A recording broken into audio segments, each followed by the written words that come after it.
have a feeling there's a guy named George and a guy named Ira looking down right at the moment with a big smile to have this piano back in action on this stage, sparkling as it does. It's just an amazing, amazing experience. I hope you enjoyed that half as much as I did. My name is Mark Clague. I'm the cell phone expert you heard about at the beginning of the concert. My other job here is as a musicologist with the Department of Musicology in the School of Music, Theater, and Dance, and I have the privilege and joy of being the director of the U of M Gershwin Initiative and the editor-in-chief of the George and Ira Gershwin Critical Edition, for which I will be forever thankful to the Gershwin family for bestowing this honor and this responsibility to us. So thank you very much to the Gershwins.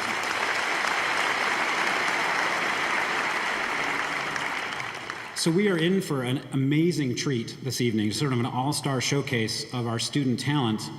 The spark that sort of set off this project is the Gershwin Critical Edition, and I'll be talking a little bit more about that later. And our goal is to preserve and deepen the legacy of the artistry of George and Ira Gershwin. But really the purpose here is to share the miracle of the Gershwins' creativity with our students and with the campus community. So we're really thrilled to have you here tonight. I'm so glad.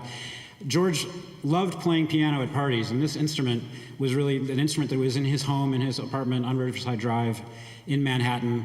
He would have liked nothing more than to gather all his friends together and entertain them with an evening of song into the wee hours of the morning. So I'm sure he's thrilled that you're all here with us tonight.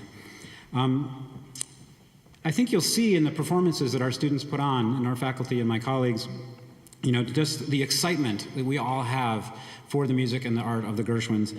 I'm teaching a class right now called The Art of the Gershwins, and it's a thrill for me to just meet 30 kids every Monday, Wednesday, and Friday, and to really discuss what this music means to us today, where this music came from, and as a kind of example and inspiration for our students. I think the magic of the Gershwins is that they didn't see any borders or barriers between the various arts, between sort of black and white, between high and low, between popular and classical, between what happened in the Broadway theater and what happened in Carnegie Hall. And that ability to cut across the barriers that other people's minds were just not open to is really, I think, the insight that allowed this incredible art to come to fruition.